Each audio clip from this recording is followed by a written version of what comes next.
This is VOA Africa.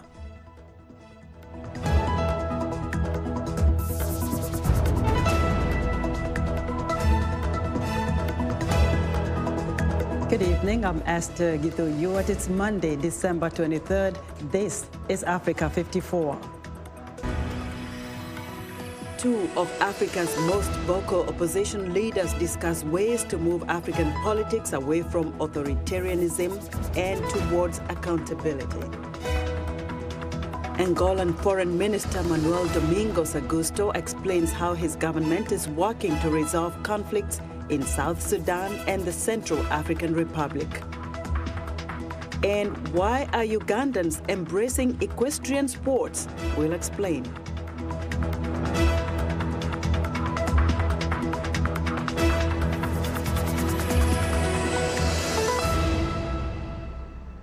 Opposition politicians in Africa are facing tough challenges, including arrest, intimidation, and violence, as they struggle to overturn decades of rule by the parties that originally brought liberation from colonialism. But they say their struggle is not only an African movement, it is a global generational shift towards accountability and a departure from authoritarian leadership. VOA's Anita Powell met with two of the continent's most vocal opposition leaders and reports from Johannesburg. Being a member of an opposition party can be a struggle, but nowhere more so than in Africa, where ruling parties have strengthened their grip on power in nearly every country, and the result is often violent. That's something that concerns members of opposition parties across the continent.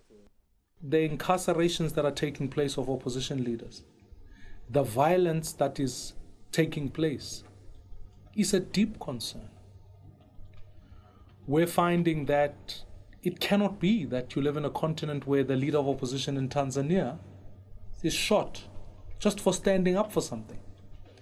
It cannot be that when you go to Zimbabwe, that in fact members of parliament from the opposition are being kicked out of their country. That is something that Uganda's Bobi Wine, a musician turned opposition MP, knows all too well. He's running for president against one of Africa's most entrenched leaders, Yoweri Museveni, who's been in power since 1986. And it has been a tough road, paved with intimidation, arrests, and bans on his popular concerts. I cannot be allowed to engage, to interact freely with the public. I'm a member of parliament who cannot be allowed to address his constituents. Maimane says it is difficult for the continent to split from the powerful ruling parties that often led the battles to throw off former colonial masters. This year, ruling parties touted their liberation credentials to win the presidencies again in Botswana, Mozambique, Namibia, Senegal, and South Africa. First, you must be liberated, and then soon after that, you must liberate yourself from the liberators. Wine says he's hopeful, but also cynical about how that will go for him. And we believe we're going to win massively. However, we also suspect that he's going to try to usurp the voice of the people. And my own prediction is that if President Museveni rigs the election right now, the people of Uganda will rise up against him. Even when elections are fair, opposition parties face an uphill climb. Maimane's Democratic Alliance won a disappointing 21% in South Africa's recent election, losing to the long-ruling African National Congress. Maimane resigned as head of the party in October, but he says the struggle is bigger than one party or one country. I think what has become true is that institutional politics is being disrupted all over the world. I think we must realize that the struggle that we're engaged with is generational, but not only that, it must move beyond politics. That is surely not music to the ears of leaders like Equatorial Guinea's Teodoro Obiang Nguema, who's ruled his nation for 40 years, or Cameroon's Paul Biya, who's ruled for 37. But times and Africa's demographics are rapidly changing. And it's time, opposition politicians say, that governments do the same. Anita Powell, VOA News, Johannesburg.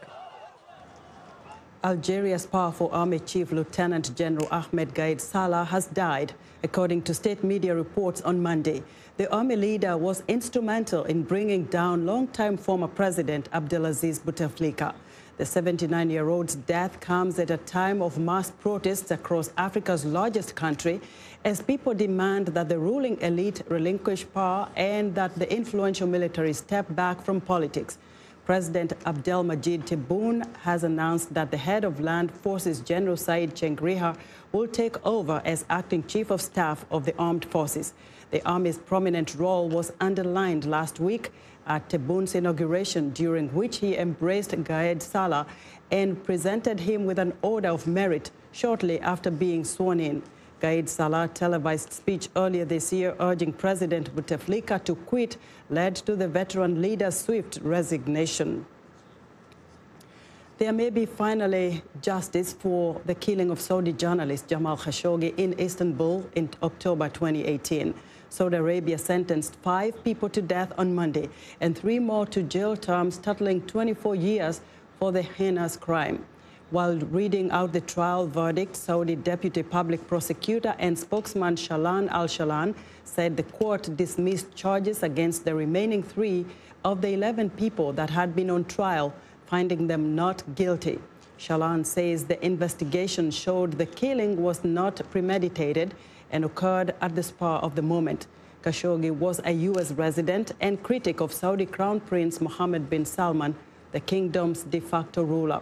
He was last seen at the Saudi consulate in Istanbul on October 2nd, 2018, where he had gone to receive papers ahead of his wedding. His body was reportedly dismembered and removed from the building, and his remains have not been found. The names of those convicted have not been released. Egypt, Ethiopia, and Sudan are closer to aligning their views on filling the reservoir and operating the giant hydroelectric dam that Ethiopia is building on the Blue Nile, according to the Sudanese irrigation minister. Egypt is worried the Grand Ethiopian Dam under construction near Ethiopia's border with Sudan will restrict supplies of already scarce Nile waters on which it is almost entirely dependent. The foreign ministers of Egypt, Ethiopia, and Sudan recently agreed to work towards resolving their dispute over the $4 billion dam by January 15th, after meeting U.S. Treasury Secretary Steven Mnuchin and World Bank President David Malpass in Washington. They are expected to meet again in the U.S. Capitol on January 13th. The Egyptian Irrigation Ministry says it is seeking to reach agreement on filling and operating the dam that achieves the interests of the 3 countries in a manner that preserves the sustainability of the river and the mutual benefit. There was no immediate comment from Ethiopia. The Angolan foreign minister says his government is working with regional bodies and international partners to resolve conflicts in South Sudan and Central African Republic.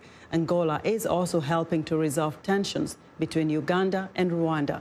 In an interview with VOA's Peter Clotty, Manuel Domingos Augusto says as head of the African Union's Peace and Security Group, his country seeks to share its conflict resolution experience with parts of Africa that are grappling with unrest and violence. With the Angola's role in the African Union's security organ, what proposals will the Angolan government support in resolving some of these challenges, particularly in South Sudan and the DRC and the Central African region? In its capacity as the chair for the month of December of the Peace and Security Council of African Union, we organized a meeting, a ministerial meeting of a Peace and Security Council in Luanda last week, as well as a meeting of the United Nations Security Committee for Peace in Central Africa. During these 2 meetings, with several ministers from various countries of Africa, we review the situation. Angola is trying to play its role as one of the most stable countries in the region. Angola thinks that it can share its own experience on conflict resolution and prevention with the other sister countries. Between the U.S. and Angola, looking at the partnership, And some people have suggested that the Angolan government should partner the U.S. in order to repatriate stolen funds from Angola, from the U.S. to Angola to boost Angola's economy. What is your stance on it, and what is the progress report that you can talk about? The United States made itself available to help Angola on this endeavor of retrieving some of the assets. And I will not elaborate much because this is a work going on between the relevant entities, namely our Attorney General office and the Minister of Justice and the Attorney General, as well as some of the federal agencies in the United States. So far, I think that we are happy with the spirit of cooperation shown. You know, this kind of things, they take time. And you must be patient. The most important is the willingness of both sides to cooperate and to partner. What is the good news on the Angola-United States relations is that there is an increase in confidence from U.S. operators in Angola. Just 2 days ago or 3 days ago, Chevron announced a big investment in Angola of almost $2 billion. So we are happy with this because we can see that in 2 years, with President Lourenço in power, we are regaining confidence of the potential investment partner, and that's the best. So that's why President Lourenço is very much engaged and focused on his fight against corruption, in order to end impunity, in order to set a really new business environment, a friendly environment for partners, for investors, and also working on the changing of the mindset of the population. Briefly, how would you rate the president's fight against corruption and impunity in Angola? They are bearing fruits. It's bearing fruits. We have many cases now in the courts being trial. But more than this case, we can feel that there is a changing in the people's behavior. And not only by fear, but by conviction that that's the only way our country can be normal. So takes time. We are only 2 years on this fight, but the results so far are very encouraging. Be sure to join Africa 54 on Tuesday when Manuel Domingo Augusto addresses concerns about how Angola handled the repatriation of DRC refugees who sought refuge in Angola and the importance of the diplomatic relations between Luanda and Kinshasa. Pirates are once again wreaking havoc on the African nation. The criminals have attacked 4 ships in the harbor of Gabon's capital, killing a Gabonese captain and kidnapping 4 Chinese crew members. Gabon's security forces, assisted by Interpol and other regional forces, are looking for the hostages and their captors. One of the vessels assaulted belonged to Satram, a maritime transport company based in Gabon. The captain worked for Satram, according to the Associated Press. The French news agency AFP says that 2 of the ships were owned by a Sino-Gabonese company that employed the kidnapped crew. The 4th ship flew a Panamanian flag. Attacks in Libreville harbor are rare, but happen frequently in the surrounding Gulf of Guinea waters. The International Maritime Bureau says 82% of the world's maritime kidnappings happen in the Gulf of Guinea. We're excited to hear what you think about Africa 54. Join the discussion on Facebook. The address is Africa 54. We're also streaming our broadcast live on Facebook. Please watch and share our show with your friends. Also check out our headlines 24/7 on voaafrica.com. Still to come, Ugandans turn to horse riding as a new favorite sport. You're watching Africa 54, and we'll be right back.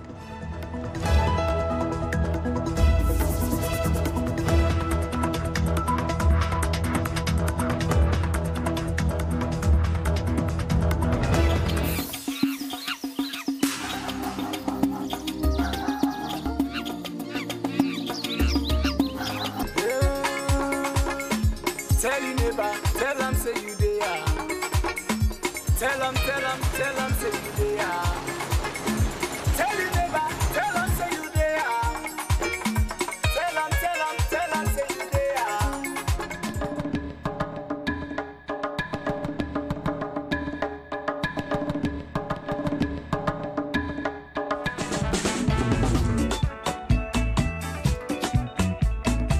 This message na for the bad model of them.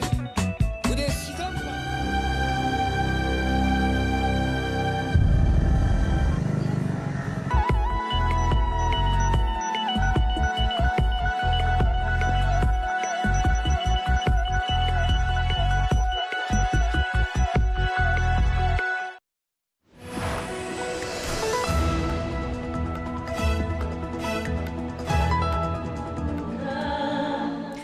I'm Clara Frank, and here's what's trending.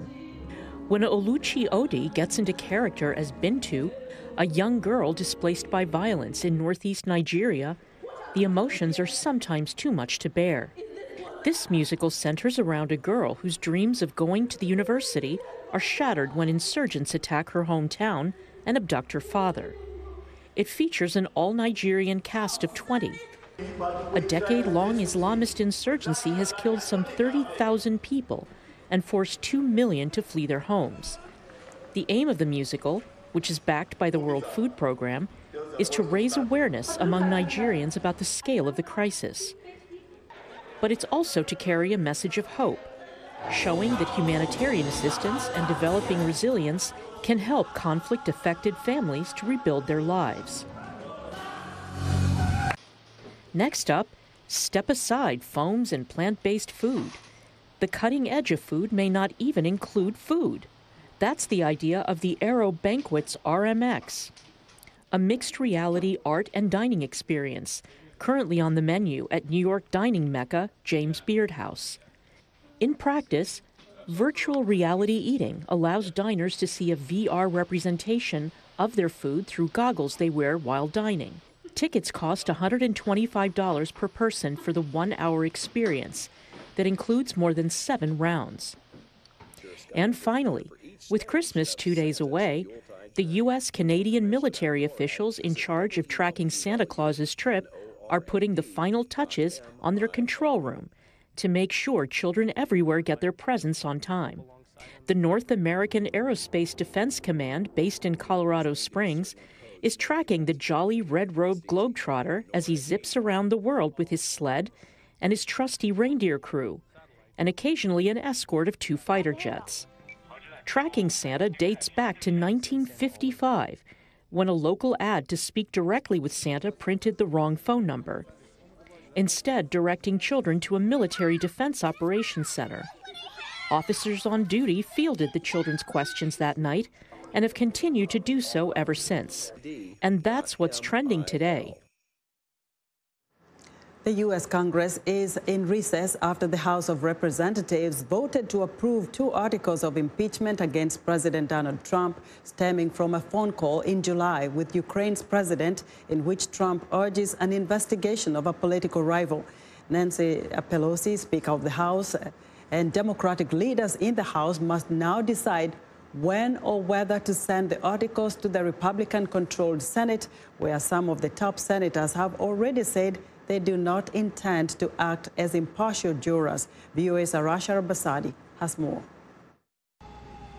Last week in Washington, Donald Trump became only the 3rd president impeached following a full but mostly party line vote in the U.S. House of Representatives. Today, as Speaker of the House, I solemnly and sadly open the debate on the impeachment of the President of the United States. If we do not act now, we would be derelict in our duty. It is tragic that the President's reckless actions make impeachment necessary. He gave us no choice. Democrats accuse Trump of abusing the power of the presidency to benefit himself. Republicans call the impeachment process politically motivated. For the very first time in modern history, we've seen a political faction in Congress promise from the moment a president election ended, that they would find some way to overturn it. Senate Majority Leader Mitch McConnell has rejected Democrats' demands to have key aides testify at a Trump impeachment trial. I have yet to hear one good argument why less evidence is better than more evidence.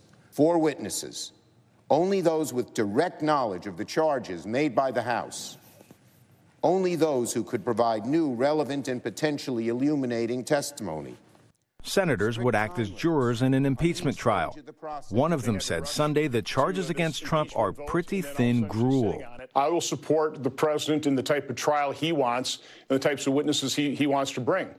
But again, I also think it'd be totally appropriate to have the House put on their case, the president put on his case, and then decide what we're going to do after that point. Meanwhile, Democrats continue questioning the president's motives. If a president of the United States is using his office and the power of the presidency against a country that is dependent upon the United States of America, if he's doing that just to get a political advantage for his own personal campaign, that is a serious, serious matter. Congress is in recess for the holidays until early January, when House lawmakers may decide on sending their articles of impeachment to the Senate for trial. Arash Arabasadi, VOA News, Washington.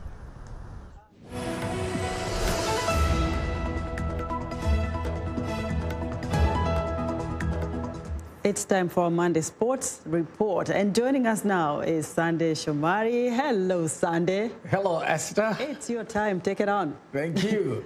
And over the weekend, Liverpool Reds pair Sadio Mane and Mohamed Salah plus Riyad Mahrez from Manchester City were named as the 3 candidates for this year's African Footballer of the Year award to be decided next month. The Senegalese and Liverpool star Sadio Mane will be the favorite for the award ahead of his Egyptian club mate Mo Salah, King of Egypt, after Liverpool won the Champions League. However, he faces stiff opposition from Mahrez, who won the Premier League with Manchester City and also captained Algeria, the Desert Foxes, to the Africa Cup of Nations title in July this year.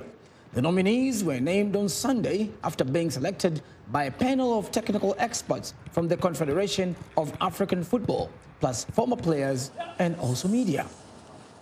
And Chelsea defender Antonio Rudiger demanded swift punishment for Tottenham Hotspur fans who aimed monkey noises at him on Sunday during a London derby. The stadium announcer issued 3 warnings for the racism to stop in an unprecedented move for the Premier League. Tottenham vowed to take strongest possible action and said they will conduct a thorough investigation. The latest high-profile incident of racism at an English stadium led to calls from the Players' Union for a government inquiry to hasten the search for solutions along the police and officials across soccer. Tottenham forward Son Heung-min had been sent off after a second-half clash involving Rudiger moments earlier in the game with Chelsea that ended with the Chelsea win 2-0. And Jamaican sprinting great Usain Bolt ran on the track at Tokyo's newly completed National Stadium on Saturday during an event to celebrate the opening of the venue set to be centerpiece of next year's Olympics. Bolt, the 8-time Olympic gold medalist, jogged around the track as part of a relay race in front of an audience of approximately 60,000 people. Work on the stadium was finished in November, 9 months before it hosts the Olympic opening ceremony in July 2020. And Uganda, performance horse riding or equestrian sports are known as a pastime for the wealthy. But in recent years, well-off Ugandans have started to embrace equestrian sports with hopes of competing international games. Halima Thumani reports from Wakiso. Adrico Jackson started working in a stable after failing to raise tuition to complete high school. Little did he know he would represent Uganda in May at the cross-country equestrian games in Gilgil, Kenya. I grew up in herds of cattle, where when I could take the cattle down to the stream, I get onto the bull back and then coming out and then I chase them. And then I didn't know that, okay, I was preparing myself maybe in the future to start riding our horses like this. So now, again, going out there to compete, as a builder-upper, as so many relationships for me. Flame Tree Stables owner Miranda Bowser bought her first 22 horses from South Africa in 1997 to teach ordinary Ugandans horse riding. Since then, she says, Ugandans are learning not just to ride horses, but also to perform. With the right support, says Bowser, Uganda could soon compete with the International Federation for Equestrian Sports. Hopefully their level of riding will grow and rise as they compete inter-Africally. So there's nothing to say that we couldn't, with the right sponsorship, get a team of Ugandans to go and compete in Zimbabwe or compete in South Africa or to go to Zambia or Namibia, where there's all FEI-affiliated competitions going on. The Uganda Equestrian Association was formed in 2016 and became affiliated with the Uganda Olympic Committee, raising hopes for more support for international competition. President of the association, Kenneth Opedon, says though the sport is growing, there are still some barriers to overcome. Many Ugandans still see performance riding as a sport for rich people, he says, and the country needs a proper national horse arena to gain public support. So we are planning to do a very serious stable there where we have an arena that is of world standard and where we also get to inviting more people to come and do riding and what at a lesser cost. Opedun says they've just one more hurdle to jump, getting certification with Uganda's National Council of Sports to be able to apply for affiliation with the International Federation for Equestrian Sports.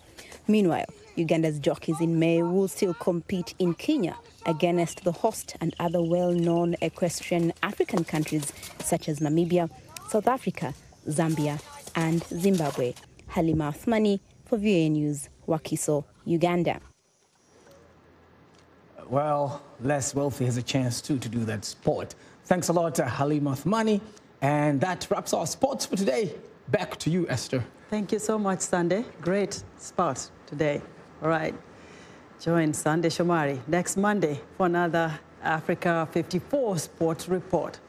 And that's our show for today. Be sure to watch Africa 54 on our website at voaafrica.com. From all of us here in Washington, have a good evening.